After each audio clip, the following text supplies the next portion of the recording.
Alright, this is Mason and David, and we are doing the 7-year-old building a computer challenge. The 7-year-old building a computer challenge. Okay, so we got some parts from online stores. We've got a fractal Meshify case with a MSI motherboard, MPG Z490. That's like the body of the computer. It ties all the pieces together. Then on that motherboard we have the brains, the Intel Core i5 CPU, 4.1 gigahertz, 12 megabytes of cache, and the LGA 1200 chipset. To cool that down, we have some thermal compound and a Cooler Master Hyper 212 Evo. Powering all this, we have a gold-rated Corsair power supply. Then, for our random access memory, our RAM, we've got G-Skill Ripjaws, 64 gigabytes of memory. And this is new to me, a NVMe M.2 storage, 1 terabyte of storage. This goes right on to the motherboard. I imagine it's amazingly fast, so we'll install our operating system onto that. And then some long-term storage. We have 2 hard drives. One's a solid-state disk, it's 500 gigabytes, and then a 2 terabyte Seagate. So we'll use this for our long-term storage. And right now there's a large demand for graphics cards, so we weren't able to get a really nice graphics card, but we'll update it later. For now, we were able to buy a GeForce GT 1030. So, you know, nothing super fast there, but it'll run some of the games me and Mason want to play, like Roblox and Minecraft. Alright. So we're going to get to unboxing everything and get everything laid out. And we are doing the 7-year-old building a computer challenge. Right on. Okay, so we're back on the 7-year-old computer challenge, and we already ran into our first problem. Alright, we have the Corsair RM650X power supply, and it has the power connections we need for our ATX motherboard. So we can connect here. And it has the connection we need for CPU Power 1 here. However, it doesn't have this 4 square pin connector. So, Mason and I went to Google. And Google said you don't need that connector except for on very high-end motherboards. Well, I don't know if that means that we need it on this one. So now we went to a computer forum to ask the question if we need it or not. So we're waiting on the answer. In the meantime, Mason built a pizza oven. Show it to us. How does it work? So I'm not done yet, but there's going to be something here. And then I'm going to build a pizza holder and then put it in here. And it cooks pizza. Good job. Then the other thing we're going to have to wait on is for our Cooler Master Hyper 212 Evo.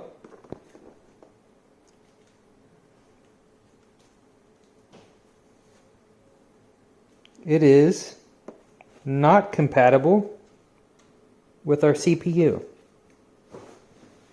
So we're going to have to order a new CPU cooler, which I'm doing right now, and because it's 2020, we'll have it tomorrow. Yay! Okay, so we are going to place the CPU, which is the brains, it does all the thinking, onto the motherboard, which is the body that holds everything together. There are a lot of pins on this CPU, and there's a golden triangle point right there. That indicates pin number 1, and pin number 1 goes down here into the corner there. So the 1200 chipsets also have 2 notches that are right there, so we know how to put this in. So we'll put the CPU in, and then we're going to take a little bit of a break. We did some research and found out that you don't have to plug in both power connectors there. Good point, Mace. And also that our Hyper Cooler Master Universal fan will fit this chipset. So we're going to do that too. But first we're going to do this and then take a little break. Yep. Come on, Daddy. Alright, here we go. Mason's going to remove the cover for the NVMe M2 SSD. So you put it in there and turn it to the left until that screw comes off.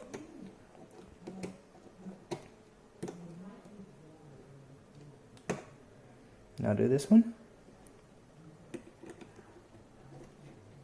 Okay, now move your hands. Alright, now this should come off. Oh, this one needs unscrewed a little more. Okay. There you go. Now this is going to be where your hard drive goes. So this is your hard drive. Okay? And these three little screws here indicate how long it is. So I think we purchased a 2280, which is probably right where that is. So we can check it. Yeah. You can see it's gonna go in here at a 30-degree angle. When it comes down, we'll secure it with the screw right there. Good job. We have our NVMe M2 screwed in now. It went in at a 30-degree angle. It comes down, and your motherboard should have come with screws right there. So we screwed it down. There were 2 additional screws, and we don't have 2 more of these. So what I did was I put a screw there and a screw there, just so in case we ever need them in the future, we have them.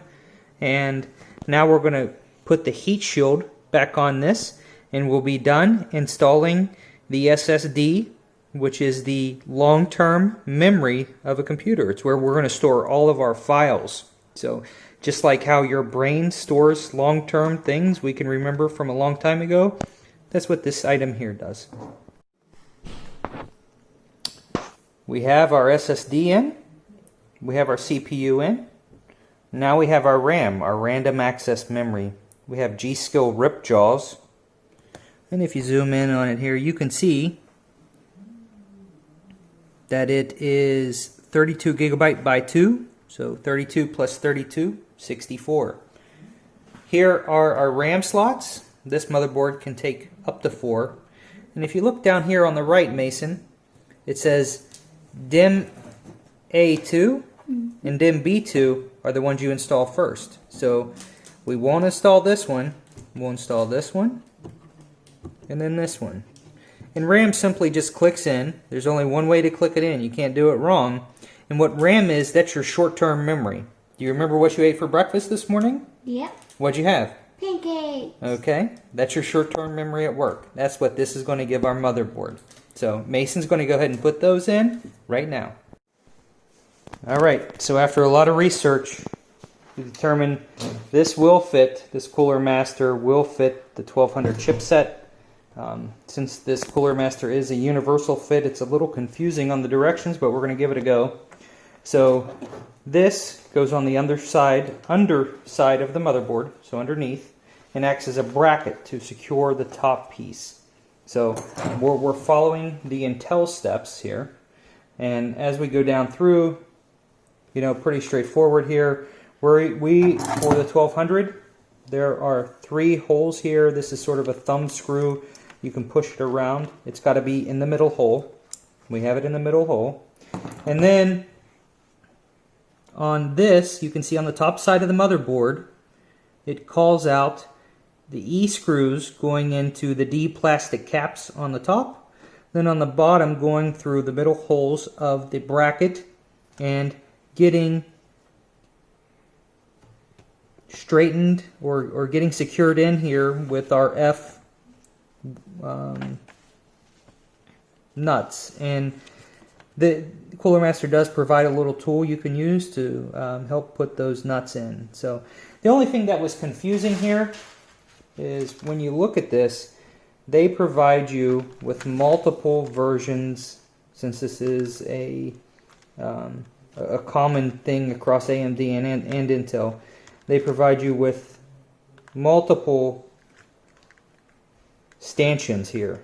I don't know what else to other call these. And based on the illustrations, it's hard to determine the difference. However, we're going to go with this darker version for Intel, because when I look at the installation instructions, the length here of the actual screw coming off of part E is longer than it would be for the AMD, and we're going to go with that as a determining factor. So as we do this, we will secure the bottom plate onto the bottom of the motherboard via inserting screws above the top. So we'll have to put the motherboard on its side. After we do that, we'll then be ready to put our Cooler Master cooler onto our CPU. The one important part that isn't here is installing a thermal compound onto your CPU, and we'll plan to do that too. Right, Mace? Mm-hmm. All right, Mason's on lunch break. Sure enough, the directions were correct on the Cooler Master. The darker colored nuts are the ones you want to use. I've already dry fitted with the actual Cooler Master itself onto the CPU. Now, one of the most important parts comes. I'm not using the compound provided by Cooler Master. I'm going to use this MX4. I got this off the internet. We're going to do the star method of applying this. So we're going to make dots. 1, 2, 3, 4, 5 dots. Then we'll apply our heatsink, and you can notice the Cooler Master comes with a fan on it. It just clips on. Just to make sure I get this fit right, we're going to take that off for right now. We'll apply it on later. And you can see right here to the left, this is where that fan plugs in. So we'll go ahead and put that thermal compound and get the Cooler Master set. Alright, as we were putting the thermal compound on, you can see we did, Mason had a good question on number 1, what happens if it gets on your skin or your clothes? It's very hard to get off. Very, very hard to get off. Then he said, what does it do? Well, thermal compound is a compound that is very absorbent to heat, or transmits heat. So it'll transmit heat from that CPU into our cooler. And then the fan on the cooler blows all that heat away. So our CPU stays in a temperature range that allows it to execute in an optimal condition. Okay, we secured it. Mason put in the 4 screws, and now our Cooler Master is secured on top of our CPU. The final piece is just to snap this fan back on place, and Mason's going to do that. Yeah. Uh-oh, it might be stronger than Mace. Yeah. I can't do it. Oh no. That's it. So now we got it on there. And what's important to note is that our fan is applied on the side that's going over top of our RAM, so you got to make sure that there's clearance there. And so there's clearance for our RAM, and then also that's the side that we plug our fan into. Alright, so Mason had a good point. He asked me, when the fan was on this side, it was covering up one of these slots. If we ever want to expand our RAM, it would be difficult to put a piece of RAM in there. So we simply popped it off and put it back on the front. Yeah. Smart move. Before we put our motherboard into the CPU case, on this fractal case, very simple. These are just pushes. So we pushed from the inside out. We had purchased some additional case fans, you can see right here. So all we did was we pushed this front off, and we're going to screw in this additional case fan. It'll give more airflow and keep our CPU and computer just that much cooler. Okay, we added our extra fan. It's right here, might be a little hard to see. On the front, there are 4 screws, 1, 2, and then on the other side, 2, same. Now, all we have to do is line up these snaps with their respective holes on the case and push it forward. On this fractal case, it's important to note that this bottom slide here will go on last. There's 2 small rails here on the bottom of the front case. We've got to make sure we hit that. So just lining those up and pushing them in. Alright, now we're going to go ahead and install our power supply. Corsair does a pretty good job here. Each of these cables are optional if you don't use them, but because our case does not have a glass window, the theory is we want this to be upgradable in the future if we need to. So I went ahead and plugged every potential cable that we might use in the future in there. To get it in the case, it's 2 thumb screws that come out of the case. I'm going to slide it in, and then I'll put the thumb screws back on. That's all there is to that. Okay, we have the power supply in. Corsair provided 4 screws that go right here. Secures this in. In the future, we could simply remove these thumb screws and take the complete power supply out if we needed to. Along the side, the cables come out there to the left, and this case has cable runs that you can push them through on the top and the sides. Yeah, I guess you could also snake them through up here if you needed to. Down here, I believe, is where our hard drive is going to go. We have 2 hard drives that are going to go with this. One's a spinning disk, one's an SSD. You can see I turned the case on its side, and you just simply squeeze and these things come out. So here's our trays. We'll go ahead and screw down the 2 hard drives to these trays, and then it's pretty convenient. The power's going to be right here, so we won't even have to snake it through. Alright, each of the hard drive trays had 4 screws that goes on the bottom. Simply slide them back in with these thumbs. They go back in, they get seated. My power supply is right here, so it was a simple power supply cord over here. 1 cord was used to plug both in. On the left, power connectors. MSI provided 2 hard drive connection cables. I plugged those in. On the right side, they're keyed, so you can only plug them in one way. There's no way to mess this up.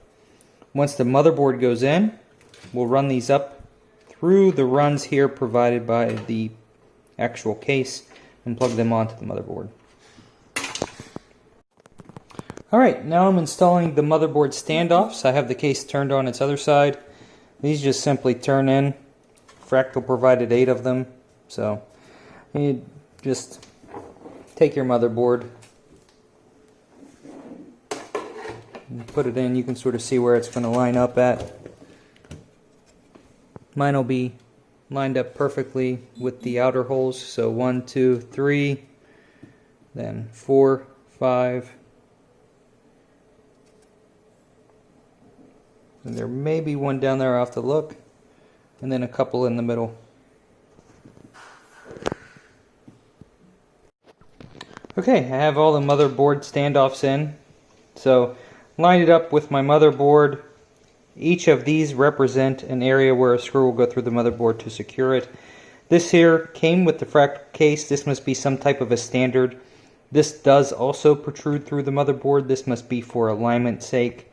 Then along the way here, it does look like there's one here in the upper right. Man, that's going to be hard to get screwed in, but we'll do our best. So next step is we're going to lay the motherboard in and begin installing these screws. And these screws came with the case. These don't come with the motherboard.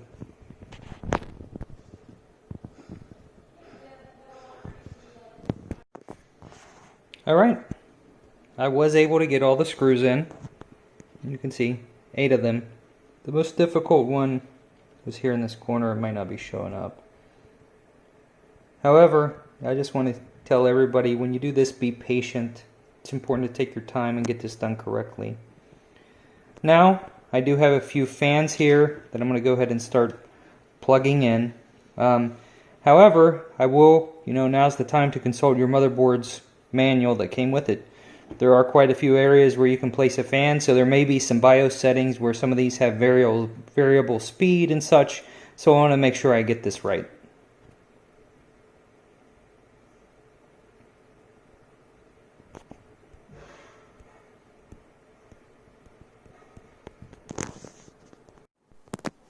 Alright, so we connected our front panel, button switches and audio connectors and USB ports. We also connected all the fans. may seem a little overwhelming if you've never done this before.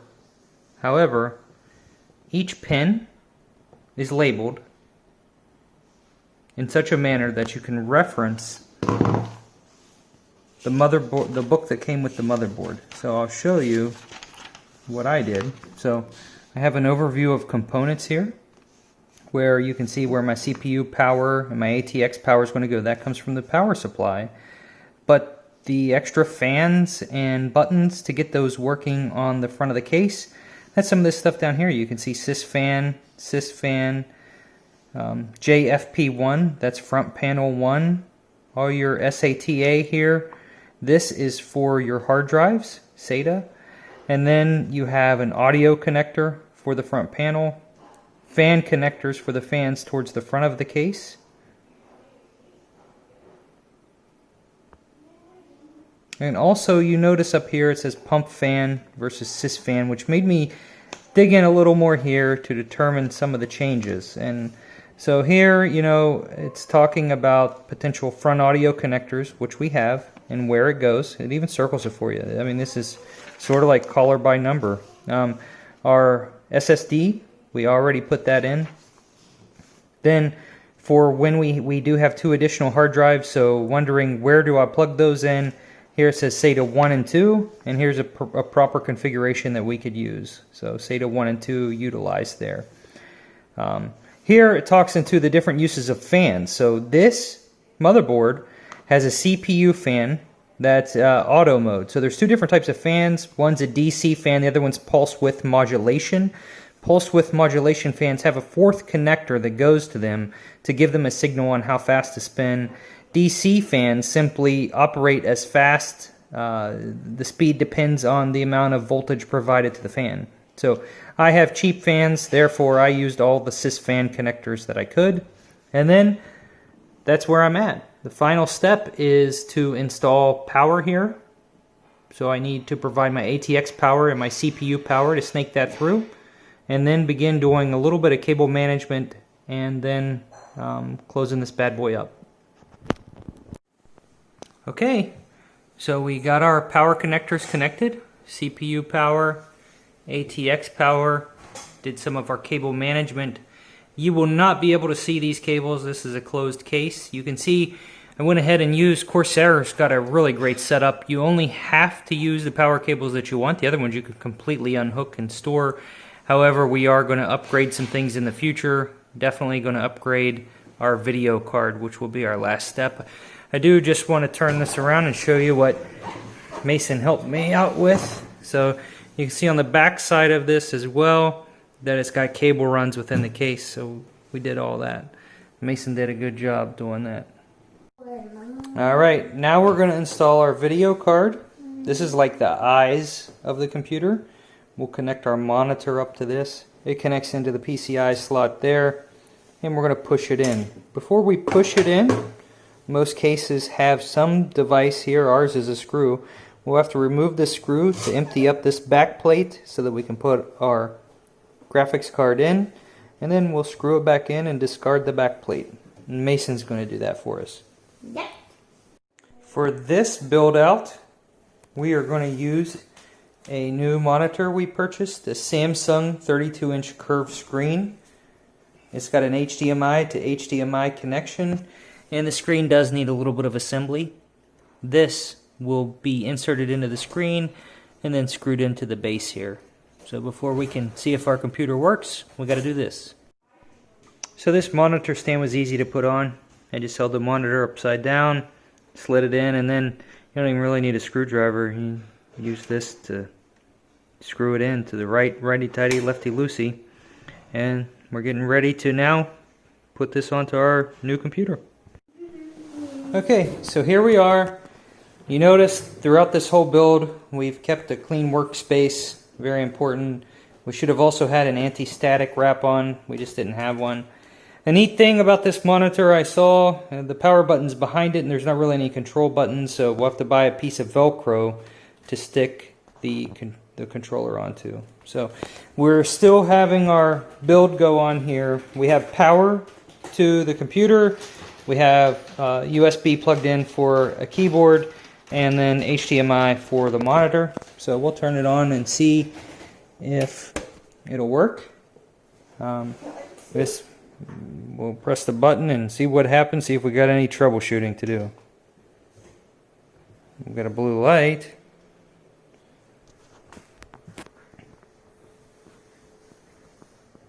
Our screen's asleep. See if we can turn it on. We got lights to our keyboard, it's probably a good sign.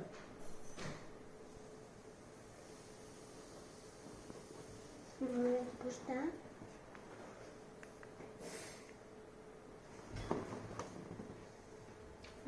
And it just shut off. So we definitely got some work to do here. It's rebooting.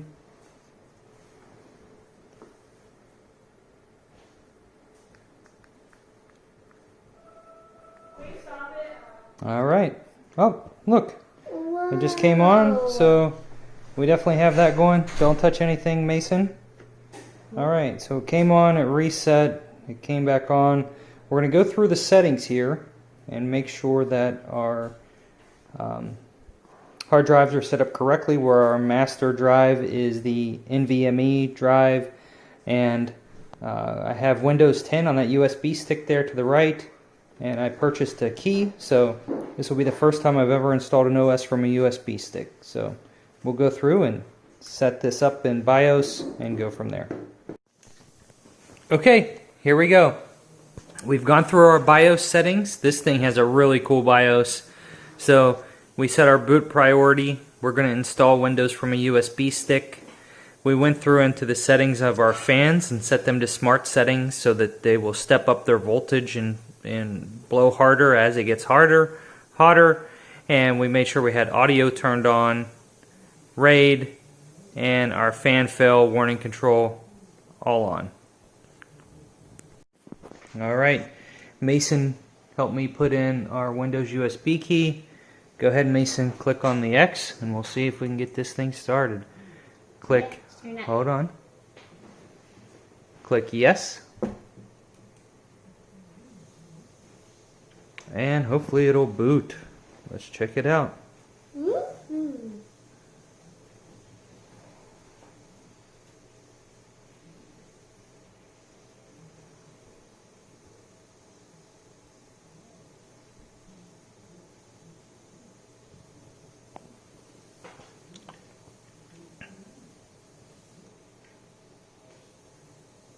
It's loading. We hope so. Yeah. That is the keyboard drop. Okay, now we're in Windows Setup, so we'll do Windows Setup and then go from there. This is pretty cool. First time I've ever installed Windows from a USB stick. Okay, for the 7-year-old computer challenge, We have done it. we have done it. We're successful. We got Windows installed and we've got Roblox running. All we have to do is put the sides back onto the PC. And we are good to go. So, all right, Mason, what'd you think of the 7-year-old computer challenge? Love it. How long did it take us to do? 2 days. 2 days, but we did it.